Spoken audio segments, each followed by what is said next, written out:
Musselshell River broke through levees early Thursday morning, causing massive flooding in Roundup and south of the city at the junction of Highway 87 and US 12. Throughout the entire area, homes and businesses are now underwater. I've never seen anything like this. The flash flooding came quickly in the middle of the night, with the river running 4.5 feet above flood stage, forcing quick evacuations during the wee hours of the morning.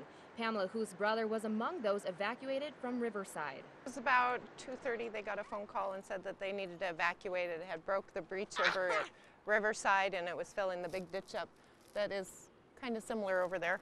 The road to Roundup on Highway 87 stops here just south of town, where, as you can see, water from the Musselshell River is flowing over the highway and homes are underwater. They got their last load out about 6 o'clock, and there was about 12 inches on the ground when they left. Residents in the area have few memories of a natural disaster as severe as this one. Well, in '97 we had the ice block, but it just kind of flooded down by the Busy Bee. It didn't actually, none of this. The last time it flooded in here was 1967. And at that time, the VFW Club owned that building, and they put a dike in behind it, and that's prevented it from flooding all these years. And so when I saw that flood level warning this morning, I thought, boy, that's really bad. The USGS was out surveying the river Thursday morning, trying to determine the speed of the water. Aaron Evans with USGS in Billings predicts it's running at about 13,000 cubic feet per second.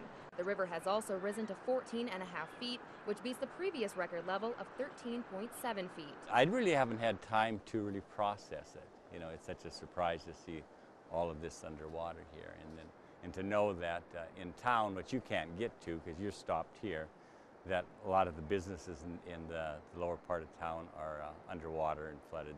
In town, approximately 35 homes have flood damage, along with several businesses. A shelter has been set up at LDS Church in Roundup. I think there's going to be lots of cleanup, and it's really tragic, and I hope everybody got everything out that they needed.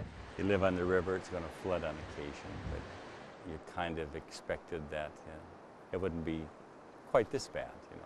School in Roundup has been canceled for the remainder of the year, and the only route in and out of the city is through Forsyth.